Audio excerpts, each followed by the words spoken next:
Muncul sebagai kekuatan luar angkasa dan akan segera melampaui seluruh dunia, Republik Rakyat China saat ini telah memimpin dan membantu negara-negara penjelajah ruang angkasa di seluruh dunia. Seperti Afrika di beberapa tahun yang lalu, Tiongkok telah menggunakan kekuatan luar angkasanya untuk membantu Afrika meluncurkan satelit mereka. Dengan cara yang spektakuler, China tidak hanya tumbuh di sektor luar angkasa, tetapi juga di sektor teknologi dan sektor-sektor lainnya. Sementara perang chip dengan Amerika Serikat yang telah memberikan pukulan telak bagi China bahkan tidak membuat mereka mundur, akan tetapi malah semakin fokus pada sektor yang akan mendorong kemajuan negaranya.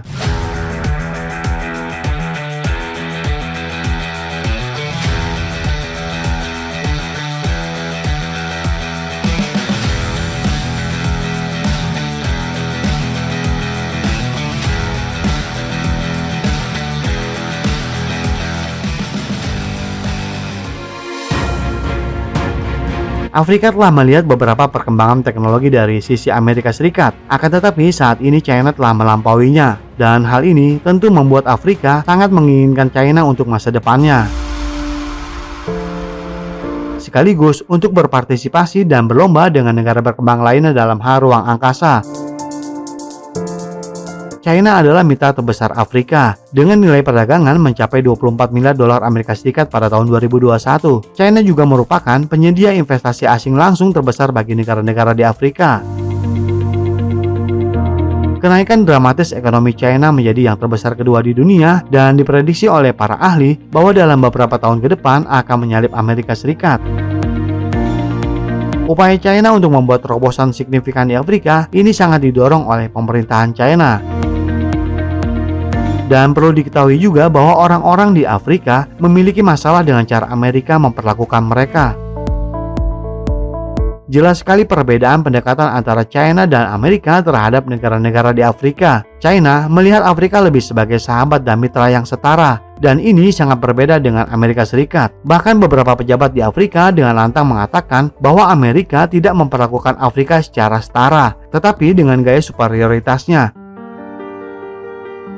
Dan gaya seperti ini tidak dianggap oleh sebagian besar negara-negara di Afrika. Secara singkatnya, Amerika tidak memperlakukan Afrika dengan rasa hormat. Sangat berbeda dengan cara pendekatan China. Hal ini dapat dilihat bahwa negara-negara di Afrika sangat mengandalkan China daripada Amerika Serikat.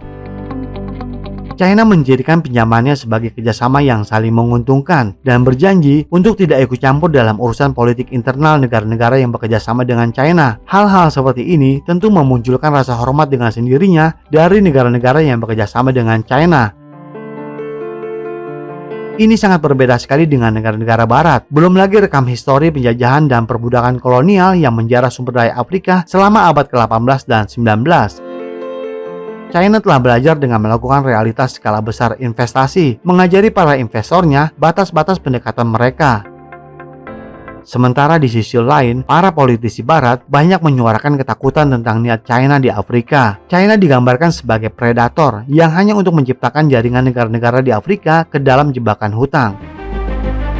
Walaupun cara-cara seperti ini tidak berhasil, mereka terus menyuarakannya. Dengan menawarkan akses ke China, peluang perdagangan sumber daya, pertukaran teknologi, dan banyak lagi lainnya, bahkan salah satu negara di Afrika seperti Ethiopia kini telah dijuluki sebagai China kecil Afrika. Banyak negara-negara di Afrika sangat tertarik untuk mengembangkan ruang angkasa mereka, dan China memberikan peluang pengembangan ruang angkasa untuk negara-negara Afrika. Kebijakan seperti ini tidak mungkin didapatkan Afrika dari negara-negara barat.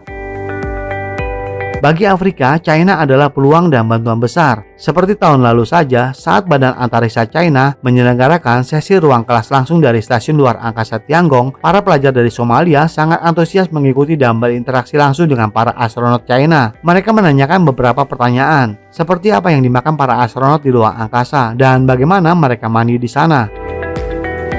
Ada juga siswa yang menanyakan tentang masa depan pariwisata luar angkasa. Dan salah satu siswa perempuan dari Mesir menanyakan apakah sulit bagi perempuan untuk menjadi seorang astronot.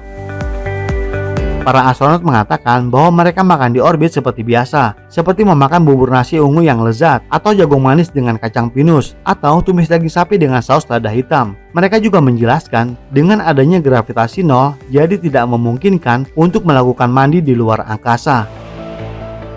China telah menunjukkan kekuatan luar angkasanya kepada dunia dan memiliki peran penting yang dapat membantu negara-negara Afrika untuk mengembangkan dunia luar angkasanya. Menurut survei, ekonomi ruang angkasa Afrika di tahun 2021 bernilai sekitar 19,49 miliar dolar Amerika Serikat dan diperkirakan akan terus tumbuh sekitar 60% dalam 4 tahun ke depan. Satelit komunikasi memang sangat penting, diantaranya adalah untuk menjembatani kesenjangan konektivitas. Tercatat di tahun 2022, sekitar 13 negara di Afrika kini telah memiliki 48 satelit sendiri. Seperti satelit komunikasi pertama Nigeria yang diluncurkan di tahun 2007.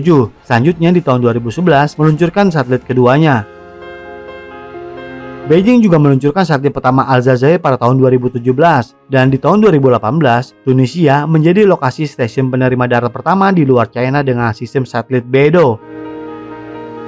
China juga membantu Ethiopia dan Sudan meluncurkan satelit pertama mereka pada tahun 2019. Sekarang lebih dari 20 negara di Afrika kini memiliki program luar angkasa.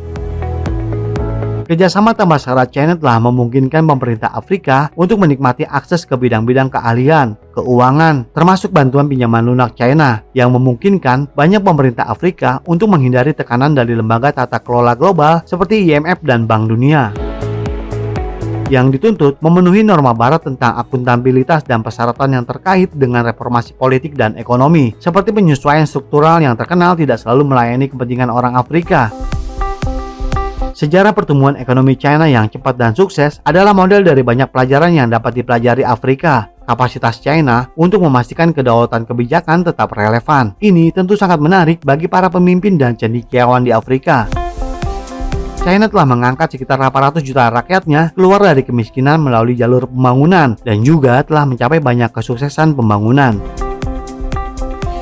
Dalam beberapa tahun terakhir saja, dunia telah menyaksikan peningkatan keterlibatan China di Afrika. China saat ini adalah kekuatan ekonomi terpenting, sekaligus mitra penting untuk negara-negara di Afrika. Dan secara bersamaan, pengaruh politik dan peran China dalam hal infrastruktur, seperti di sektor energi dan jaringan telekomunikasi juga semakin meningkat. Walaupun selalu saja ada isu dan konspirasi oleh bangsa-bangsa barat, akan tetapi perkembangan dan kemajuan ekonomi telah menggugurkan semua propaganda tersebut. Kita semua dapat melihat bahwa negara-negara di Afrika kini semakin mengandalkan China daripada Amerika Serikat. Afrika adalah benua di mana terdapat sekitar 52 negara dan dengan populasi lebih dari 1,3 miliar orang. Keterlibatan China di benua Afrika telah memberikan dampak perubahan signifikan di negara-negara Afrika.